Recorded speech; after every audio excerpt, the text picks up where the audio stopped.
Jogo rápido. Eu hoje tenho um prazer enorme de apresentar um campeão olímpico. Não só um campeão olímpico, mas o capitão da seleção que foi campeão olímpica. Sabe o que é isso? Isso não é pouca coisa, não. Isso é muito, cara. Eu cheguei lá e ganhei uma medalha também, né? Mas ele foi campeão, porque comandava aquele time fantástico. Nauber, que prazer. Prazer ter todo meu. você aqui, cara. Muito bom. Como é que você chega a ser capitão de uma seleção campeão olímpica? Conta pra gente aí. Pois é, foi uma grande jornada. Uma grande jornada. Eu, desde as categorias de base, né, sempre fui escolhido para ser o capitão dos times que eu joguei. Foi escolhido ou você se mostrava o capitão do time? Pois é, acho que os técnicos, eles identificam características, né? Você sabe muito bem, claro. Identificam características dos jogadores que podem se tornar líderes do time e tudo.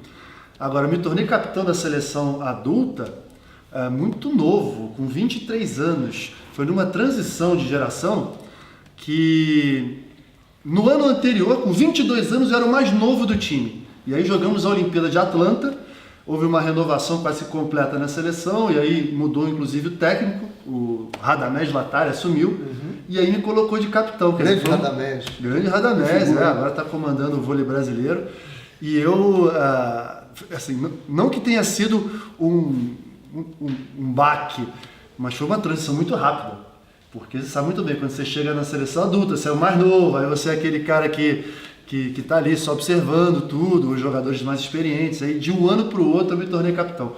Mas aos pouquinhos as coisas foram acontecendo e aos 30 anos, né, em 2004, tive a honra de ser capitão daquela seleção que foi campeã olímpica. Que legal isso. E, só quem teve numa Olimpíada que sabe o que é aquela Vila Olímpica, né? Você misturando o cara com 2,20 metros com uma ginasta de 1,15 m, 1,20 m. Então, a democracia que é uma Vila Olímpica, né? Eu senti isso muito forte. Bateu para você isso também? Pô, e como? Eu não me esqueço, a primeira vez que eu fui numa Olimpíada, foi em Atlanta, em 1996, aquele sonho dourado de ir a uma Olimpíada. A primeira volta que eu dei na Vila Olímpica, eu fiquei completamente extasiado. São os mais rápidos, os mais altos, os mais fortes, né? Os mais técnicos, mais hábeis nas estratégias de pensar, né? Exatamente, e com todas as características que você disse, né? Tem os mais altos, os mais baixos, os mais... Tem gente que para praticar esporte precisa ser gordo, tem gente que precisa ser magro, quer dizer, tem de todos os tipos ali, mas sempre no alto rendimento, em alta performance. E o que é mais legal na Vila Olímpica, que eu acho, todos são iguais. Todos são iguais. Então, eu lembro direitinho, René, eu acompanho esporte desde sempre. E aí, aquele carrinho ali na Vila Olímpica de Atlanta, tal, a gente andando, e aí entra e sai, e aí uma corredora africana. Caramba, olha só como ela é magrinha e tal. Aí descia ela, e de repente entrava o halterofilista americano. E aí de repente entrava um atleta que você sabe que não vai chegar a lugar nenhum. E aí sai, aí entra o tricampeão olímpico, tetracampeão olímpico. Quer dizer, tem gente de tudo quanto é jeito, todos com os mesmos direitos, os mesmos deveres, né? O mundo deveria ser assim. Em paz, pessoas que estão ali lado a lado, os países em guerra, mas estão ali lado a lado. Acho que é um exemplo do que o mundo, que a gente gostaria que fosse o mundo. Exatamente, religioso, muçulmano, com católico, com tudo, com judeu, todo mundo reunido ali com grande harmonia. Mas eu estou tendo o prazer de fazer coaching com o Nauber. E eu descobri uma coisa interessante, né? Eu vejo você comentando as partidas, mas nessas forças que a gente mediu nos assessments que nós fizemos, a gente descobriu uma coisa muito legal, né? Você tem uma capacidade de comandar. E por que não comandar um programa? Eu estava pensando isso hoje, pô, sabe de uma coisa? Se ele é um capitão, se ele é um comandante nato, por que não comandar? Vamos trocar de posição? Vamos trocar? Você fazendo a entrevista hoje comigo, o que você acha? Então vamos lá. Pessoal, é o seguinte, eu estou aqui com o René Simões, grande técnico de futebol, porque técnico nunca é ex-técnico, você sempre será técnico. né? Você não está técnico, até porque mas técnico. Coach é técnico, né, em inglês. Né? Exatamente. Agora com esse trabalho do coach, e aí eu tenho algumas curiosidades. Como que começou essa história? Por que você decidiu deixar de ser técnico, não ser um diretor de futebol, não trabalhar ali em algum clube, para ser coach?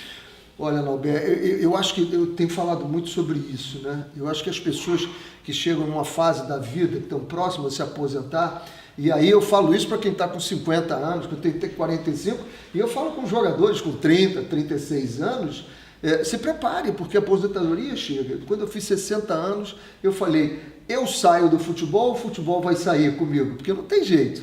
Mas eu não queria sair do futebol, do esporte, que eu adoro o esporte, como você, como sempre, né, eu tive no esporte. Eu disse, vou fazer alguma coisa. E aí comecei a buscar daqui, buscar de lá, eu disse, bom, o coaching é alguma coisa muito legal, que eu posso ficar na área de esporte e ainda posso ajudar as pessoas, né? Agora, uma curiosidade também, René, você tem se especializado nesse coach, principalmente no esporte, mas não precisa ser necessariamente no esporte, claro e com funções diferentes, né? Você já me disse que tem coach, que fala, né? O coach. Quem faz o coaching é o coach e quem recebe é o coach.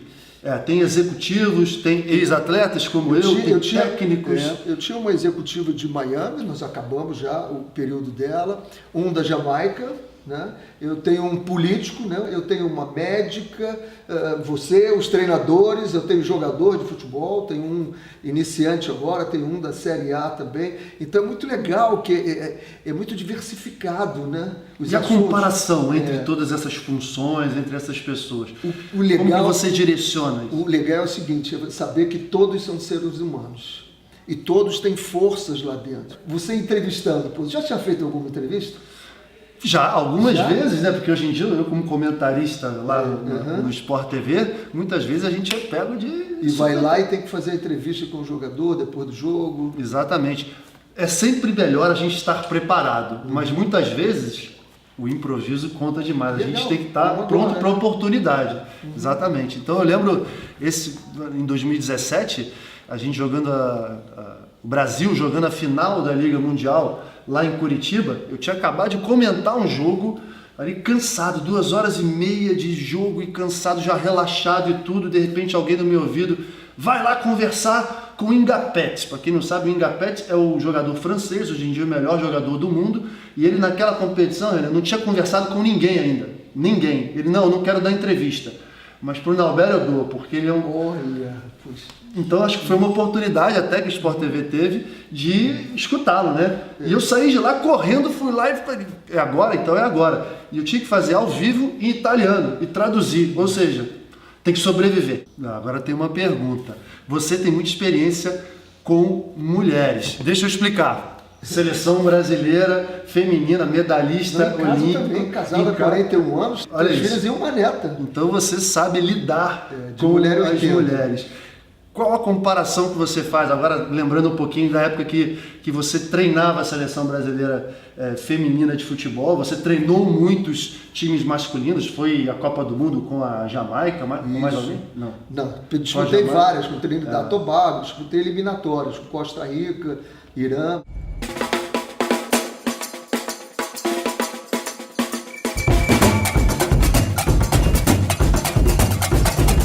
Olha, Nauber, a diferença, eu volto a afirmar, ele tem nos aspectos psicológicos, fisiológicos, né?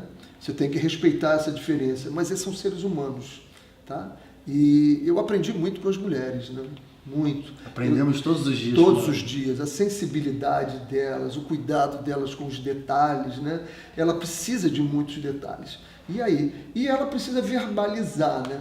Dizem que a mulher fala muito, a mulher não fala muito, ela tem necessidade de verbalizar e ao verbalizar ela encontra as respostas. Você me contou uma história com um atleta, qual Tânia, o nome dela? Tânia. Aquilo me chamou demais a atenção, conta aqui para o pessoal escutar, porque ela foi sensacional. Acabou um treino e ela falou para mim, René, posso conversar contigo? Óbvio, vamos lá. Você viu aquela jogada assim, que a fulana estava aqui, a outra estava ali? Aham.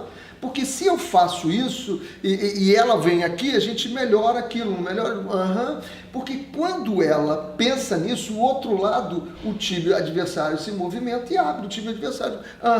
E foi assim, Levamos de 10 a 15 minutos eu falando quando acabou ela me deu um abraço, me deu um beijo, assim, nossa, como você me ajudou. Da ontem eu estava falando com um coach, ele é coronel da Polícia Militar. E aí eu estava dizendo para ele, eu digo, olha, nós só vamos chegar à convergência a partir do momento em que nós aceitarmos as divergências e ouvirmos as pessoas, né? Porque a gente tem a mania de não ouvir. E Dom Helder Câmara dizia um negócio fantástico, quem discorda de mim não é meu inimigo, ele me completa. Isso. Então, vamos escutar as pessoas divergentes e vamos analisar. Pode ser que eu aceite, pode ser que não, pode ser que melhore, pode ser que não, mas vamos dar espaço para todos. Inclusive, isso é princípio básico dentro de uma equipe, né? São pessoas futebol, diferentes, claro. Origens diferentes, culturas diferentes, opiniões diferentes. A gente não encontrar um equilíbrio disso tudo, que time que a gente vai formar, né? O que fica para você de mais bonito do esporte e de mais feio? Olha, o que me leva a ser apaixonado pelo esporte é que ele te dá uma capacidade de tirar as forças tuas lá de dentro. E em momentos que você às vezes não acredita. Eu não tenho essa força, acabou, não consigo terminar a minha maratona. Não, esse jogo, está com 89 minutos, não tenho mais um minuto. E tem o tempo extra, e vai para a prorrogação, e você joga, você consegue tirar lá de dentro de você as coisas que você não acredita. Eu acho que o esporte no Brasil, ele passa por um momento que nós não temos uma política de esportes no Brasil. Boa! Enquanto nós não tivermos políticas de esporte, políticas de trabalho, políticas de educação, nós não vamos a lugar nenhum. Até quando nós vamos ficar assim? E o esporte é assim também.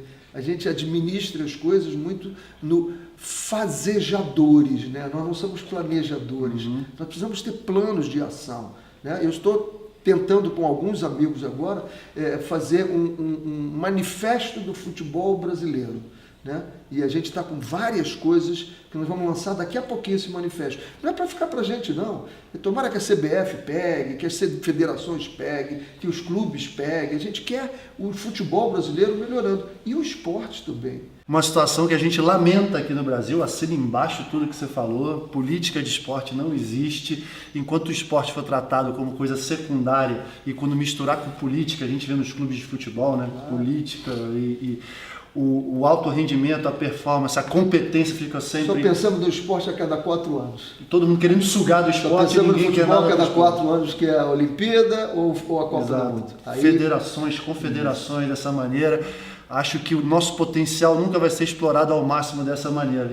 E essa é a sensação que a gente fica, nós do esporte, né? Que poderíamos ser um país muito mais forte, muito melhor, não só no que diz respeito a resultados, mas no que diz respeito à cultura. Cultura se tivesse o esporte sendo tratado de uma maneira melhor, né? Quantas crianças que a gente vê por aí.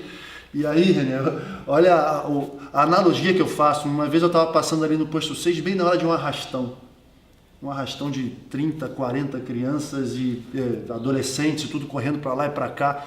Me veio na cabeça automaticamente, aquele ali, olha o biotipo dele. A velocidade dele. O biotipo podia estar no atletismo, aquele ali é maior, podia ir para o basquete. Quer dizer, o esporte salva as pessoas, né? E aqui no Brasil a gente ainda não conseguiu entender isso. Coisa boa. Coisa boa estar com o Nauber aqui. Nauber. Sua mãe formou comigo. Nauber. Muito legal. Eu espero que você goste e que você tire as lições que ele passou para você hoje aqui. E não se esqueça, viva com fair play.